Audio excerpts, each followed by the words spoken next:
여러분 안녕하십니까? 금요일 아침 여수 MBC 뉴스투데이입니다. 윤석열 후보와 이준석 대표 등 국민의힘 주요 인사들이 하루가 멀다 하고 호남을 찾고 있습니다. 호남 지지율을 30%까지 끌어올리겠다며 자신감을 나타내고 있는데요. 민주당의 텃밭인 호남에서 얼마나 선전하느냐가 전국 득표율에 영향을 미칠 거라고 판단하고 호남 구애 작전에 열을 올리고 있습니다. 송정근 기자입니다. 광주를 찾은 원희룡 국민의힘 정책총괄본부장. 현대 아이파크 붕괴 사고와 관련해 피해 상가 대책위와 입주 예정자를 만났습니다. 저희는 실질적인 도움을 드리고자 합니다. 그리고 일회성이 아니라 문제가 해결될 때까지 할 거고요. 그리고 저희가 단순히 정치적인 접근뿐만 아니라 전문가들로 인한 기술적인 전문성. 이준석 대표도 같은 날 또 광주를 찾았습니다. 이틀 만에 광주를 방문한 것으로 국민의힘 주요 인사들이 하루가 멀다 하고 호남을 방문하고 있습니다. 1월 1일부터 이 대표가 무등산 서석대를 등반하는 등 광주와 전남을 연일 방문하더니 선거운동이 시작된 이후에는 이 대표와 윤 후보가 번갈아가며 광주와 전남을 찾고 있습니다. 적극적인 구애에 호남 민심이 흔들리자 목표 득표율도 20%에서 25%로 최근에는 30%까지 올렸습니다. 국민의힘이 서진 정책을 적극적으로 펼치고 있는 이유는 호남 민심이 전국 득표율을 끌어올리는 데 영향을 미칠 것으로 예상되고 있기 때문입니다. 호남 유권자에서의 지지가 결국은 수도권 스윙보터 그리고 호남 출향 인사들 중도층 확장과 밀접하게 연관되어 있기 때문에 전체적으로 본다면 중도 외연 확장을 위해서 최근에는 복합 쇼핑몰 유치가 이슈화되면서 민주당을 곤혹스럽게 하고 있습니다.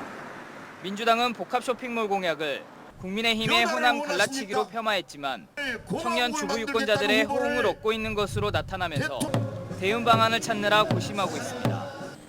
이재명 후보는 무안공항을 아시아나 거점 공항으로 지정하는 내용의 무안공항 활성화 방안을 내놓으며 호남 유권자들의 표심을 얻기 위한 맞불을 놨습니다. MBC 뉴스 송정근입니다. 더불어민주당 전남도당 선대위는 최근 윤석열 국민의힘 대선 후보가 김대중 전 대통령 정신 계승을 잇따라 강조하고 있는 데 대해 겉으로는 김 대통령을 찬양하는 듯하지만 이미 한반도 갈등을 조장하고 있다고 비판했습니다. 또 김대중 대통령은 국민 통합의 정치를 실현하고 국민을 사랑하신 분이었다며 청년 남녀를 갈라놓고 노동자들을 최악의 상황으로 몰고 정치 보복 발언을 일삼는 윤 후보가 입에 올릴 뿐이 아니라고 불쾌감을 드러냈습니다. 여수산단 안전문제 기획보도 이어갑니다. 최근 연이은 폭발 사고로 관계부처와 정치권에서는 사고 예방시설 건립과 함께 산단 특별법 제정 등 대책 마련에 나서고 있습니다. 안상혁 기자입니다. 여수 국가산단 내 6,000제곱미터 부지의 공사 작업이 한창입니다. 산단 내 대형 사고를 예방하기 위해 석유화학 분야에 특화된 안전체험 교육장을 설립하고 있는 겁니다. 교육장에는 위험물질 누출과 화재 폭발 사고 등을 대비할 체험시설이 들어설 예정입니다. 국가산업단지 내에 이런 체험 교육을 할 수 있는 시설이 부족하다 보니까 체험 교육장이 건립된다면 많은 산재 사망 사고 예방에 큰 도움이 될 것입니다. 예방시설뿐만 아니라 노후한 국가산단의 재정비를 위한 법 제정의 목소리도 높습니다. 정치권에서는 국가산단 특별법 제정을 준비하고 있습니다. 최근에 계속 발생하는 대형 폭발 사고들이 산단의 노후화 때문에 지금 일어나고 있습니다. 노후 산단을 대개조하고 산단의 안전 문제, 환경 문제, 그다음에 이제 위험의 외주화로 대표되는 이제 고용 문제, 이런 전반적인 문제를 해결할 수 있는 기본법을 만들려고.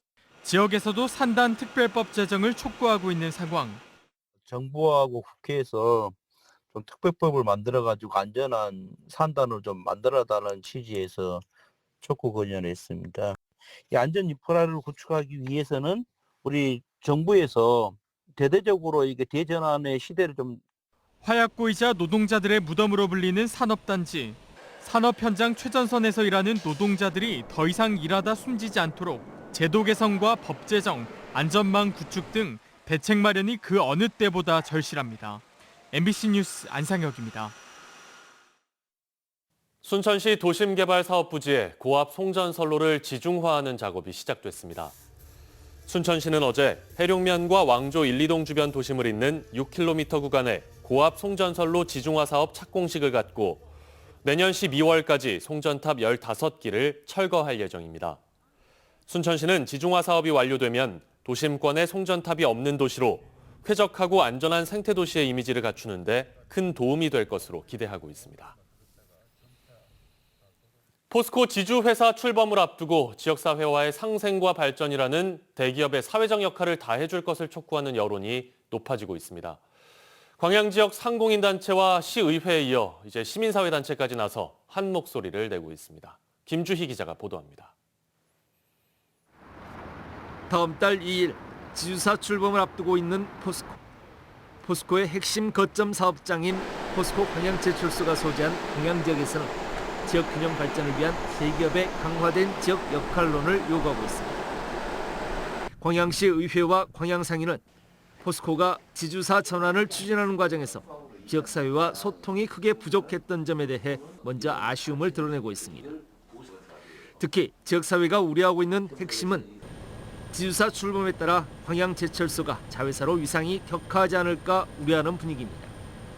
이에 따른 지주사 사업장을 둘러싼 정쟁으로 지역 미래 신사업 투자 계획의 위축도 적잖게 우려되는 대목입니다.